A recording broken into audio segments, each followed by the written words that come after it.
హనుమంతుడు లంక యొక్క రాజద్వారము దగ్గరికి వెళ్ళాడు. అక్కడికి వెళ్ళేసరికి వికటాట్టహాసం చేస్తూ పర్వతం అంత ఆకారంతో ఒక రాక్షస స్త్రీ కనపడింది. ఆమె హనుమంతుడిని చూడగానే, "నువ్వు ఎవరు? అరణ్యములలో తిరిగే కోతివి, నీకు ఇక్కడ పనేంటి? ఇక్కడికి ఎందుకొచ్చావు?" అని అడిగింది. హనుమంతుడు అప్పుడు అన్నాడు, "ఓ వికృతమైన కన్నులున్నదానా, నేను ఎందుకు వెళుతున్నానో తెలుసా? ఒకసారి ఆ వనాలని, ఉపవనాలని, చెట్లని, భవనాలని, సరస్సులను చూసి వచ్చేస్తాను. నాకు అనుమతి ఇవ్వు" అన్నాడు. అప్పుడు ఆవిడ అంది, "నేను అనుమతి ఇవ్వడం కాదు, నన్ను గెలిచిన వాడు మాత్రమే లోపలికి వెళ్ళగలడు. నువ్వు లోపలికి వెళ్ళడానికి వీలు లేదు" అంది. "సరే, ఇంతకీ నువ్వు ఎవరు?" అని హనుమంతుడు ఆ స్త్రీని ప్రశ్నించాడు. అప్పుడామె, "నేను లోపలున్న మహాత్ముడైన రావణుడికి, ఈ లంకా పట్టణానికి కాపలా కాస్తుంటాను" అని చెప్పి చటుక్కున హనుమంతుడిని తన చేతితో ఒక్క దెబ్బ కొట్టింది. ఆ దెబ్బకి హనుమంతుడికి ఎక్కడా లేని కోపం వచ్చింది. కుడి చేతితో కొడితే ఈమె చనిపోతుందని తన ఎడమ చేతితో ఆమెని ఒక్క గుద్దు గుద్దాడు. ఆ దెబ్బకి ఆమె కళ్ళు తేలేసి కింద పడిపోయింది. అప్పుడు ఆమె అంది, "నన్ను లంకిణి అంటారు. నువ్వు నన్ను గెలిచావు. నేను ఈ రావణాసురుడి బాధ భరించలేకపోతున్నాను. కొన్ని వేల సంవత్సరాల నుండి నన్ను విసిగిస్తున్నాడు. ఒక వానరుడు వచ్చి నిన్ను గెలిచిన నాడు నీకు ఈ రావణుడి గొడవ వదిలిపోతుంది అని బ్రహ్మగారు నాకు వరం ఇచ్చారు. ఇప్పుడు నాకు అర్థమయ్యింది, ఈ లంకలోని రాక్షసుల పని, రావణుడి పని అయిపోయింది. ఇక నువ్వు లోపలికి వెళ్ళి సీతమ్మని కనిపెట్టు" అని రాజద్వారం తెరిచింది. అప్పుడు హనుమంతుడు అక్కడున్న గోడ మీద నుంచి ఎగిరి లోపలికి ఎడమకాలు పెట్టి దూకాడు. లోపలికి వెళ్ళి ఆ లంకా పట్టణాన్ని చూడగా ఇది గంధర్వ నగరమా అన్నట్టుగా ఉంది. అక్కడున్న మేడలు, స్తంభాలు బంగారంతో చెయ్యబడి ఉన్నాయి. అన్నిటికీ నవరత్నాలు తాపడం చేయబడి ఉన్నాయి. స్ఫటికములతో మెట్లు కట్టబడి ఉన్నాయి.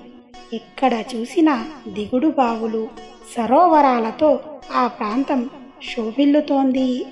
ఆ ప్రాంతం చెట్లతో, పక్షులతో, పళ్ళతో, నెమళ్ల అరుపులతో, ఏనుగులతో, బంగారు రథాలతో అత్యంత రమణీయంగా ఉంది. ఆ రాత్రిపూట ఆకాశంలో ఉన్న చంద్రుడు వెన్నెల కురిపిస్తూ లోకం యొక్క పాపం పోగొట్టేవాడిలా ఉన్నాడు. ఆ చంద్రుడి ప్రకాశంతో హనుమంతుడు ఆ లంకా పట్టణంలోని వీధులలో సీతమ్మ కోసం వెతుకుతున్నాడు. అక్కడ అనేక వేల మంది రాక్షసులు ఉన్నారు. హనుమంతుడు ఆ రాక్షసుల అందరి ఇళ్లలోకి వెళ్ళి సీతమ్మ కోసం వెతికారు. ఆ సమయంలో రాక్షస స్త్రీలు తమ భర్తలతో కలిసి ఆనందాన్ని పొందుతున్నారు. ఆ స్త్రీలందరినీ చూసిన హనుమంతుడు అనుకున్నాడు, "మా అమ్మ సీతమ్మ ఇలా ఉండదు. మా సీతమ్మ కనిపించి కనపడకుండా ఉండే చంద్రరేఖలా ఉంటుంది. మట్టి పట్టిన బంగారు తీగలా ఉంటుంది. బాణపు దెబ్బ యొక్క బాధలా ఉంటుంది. వాయువు చేత కొట్టబడ్డ మేఘంలా ఉంటుంది" అంటూ ఆ లంకా పట్టణాన్ని వెతుకుతూ రావణాసురుడి యొక్క ప్రాసాదం దగ్గరికి వెళ్ళాడు. అది రాక్షసేంద్రుడైన రావణాసురుడి అంతఃపురం. ఇంకా కొంతమంది రాక్షసులు రావణాసురుడి కోసం రకరకాల పనులు చేస్తూ అక్కడ పనిలో ఉన్నారు. ఇంకా అందరూ నిద్రపోలేదు కనుక కొంతసేపు అయ్యాక రావణ అంతఃపురంలోకి వెళ్ళి చూస్తాను అని హనుమంతుడు అనుకుని బయటికి వచ్చి మళ్ళీ కొన్ని ఇళ్లలోకి వెళ్ళి చూశాడు. ఆ ఇళ్లలో ఉన్న రాక్షసులు లంకకి పూజ చేస్తూ ఉన్నారు.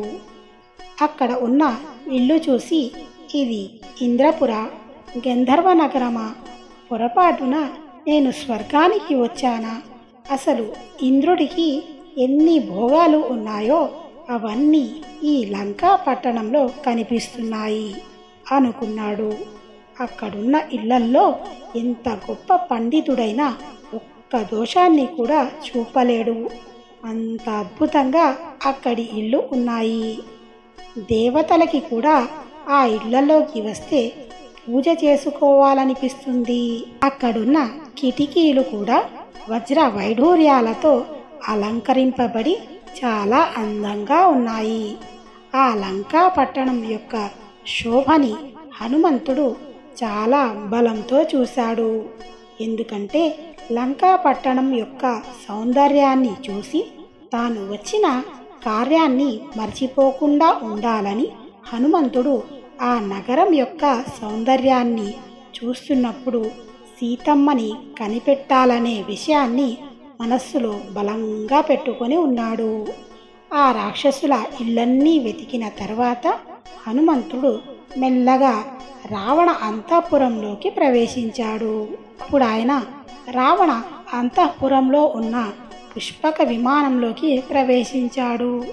అప్పుడు హనుమంతుడు అక్కడున్న రాక్షసులను చూసి, మా అమ్మ ఇలాంటి స్థలంలో ఇలాంటి రాక్షసులతో మద్యం సేవించి ఆనందంగా ఉండదు. మా అమ్మ కన్నుల వెంట వేడి నీరు కారుతూ రాముడి చేత కట్టబడిన దీర్ఘమైన మంగళసూత్రం మా అమ్మ మెడలో మెరుస్తూ ఉంటుంది. పరిపూర్ణమైన ప్రేమ కురిపించే కన్నులతో మా అమ్మ ఉంటుంది. వనంలో ఉన్న నెమలిలా మా అమ్మ ఉంటుంది అనుకుంటూ పుష్పక విమానం నుంచి కిందకి దిగి రావణాసురుడు పడుకున్న శయనాగారం వైపు వెళ్ళాడు. తరువాత హనుమంతుడు అక్కడ పడుకొని ఉన్న స్త్రీలని వెతికాడు. అలా రావణుడికి కొంత దూరంలో బంగారు తల్పం మీద అపారమైన సౌందర్యవతి అయిన ఒక స్త్రీ పడుకొని ఉంది. ఆవిడ రావణుడి భార్య అయిన మండోదరి. ఆవిడని చూడగానే ఈవిడే సీతమ్మ అని హనుమంతుడు అనుకొని తన భుజాలని కొట్టుకొని తోకని ముద్దు పెట్టుకొని విచిత్రమైన పాటలు పాడి పిల్లి మొగ్గలు వేసి గెంతులు వేసి స్తంభాలపైకి ఎక్కి కిందకు దూకి సంతోషించాడు. కొంతసేపటికి ఆయన అనుకున్నారు, మా అమ్మ సీతమ్మ రాముడు పక్కన లేనప్పుడు ఇటువంటి పట్టుపుట్టం కట్టుకొని పక్కన రావణుడు ఉండగా ఇంత హాయిగా నిద్రపోతుందా? అరెరే, నా బుద్ధి ఎంత వైకల్యాన్ని పొందింది, ఈమె సీతమ్మ కాదు అనుకొని ముందుకు నడిచాడు. హనుమ ఆ ప్రాంతాలన్నింటినీ వెతికారు. మళ్ళీ పుష్పక విమానంలోకి వెళ్ళి అందులో వెతికి కిందకి దిగుతూ అనుకున్నారు, ఈ లంకా పట్టణం అంతా వెతికాను, ఇందులో వెతకని ఇల్లు లేదు. ఇక్కడ గంధర్వ, యక్ష, కిన్నెర, స్త్రీలు, రాక్షసులు కనపడుతున్నారు, కానీ సీతమ్మ తల్లి జాడ కనిపెట్టలేకపోయాను అని బాధపడ్డాడు.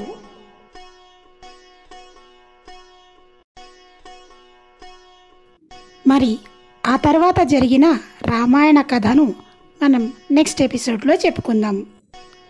వీడియో నచ్చితే లైక్ చేయండి, తద్వారా చాలామందికి వీడియో చేరుతుంది. మరిన్ని మంచి వీడియోస్ కోసం మా ఛానల్ని సబ్స్క్రైబ్ చేసుకోండి. అందరితో ఈ వీడియోని షేర్ చేయండి. సెలవు మరి. జై శ్రీరామ్.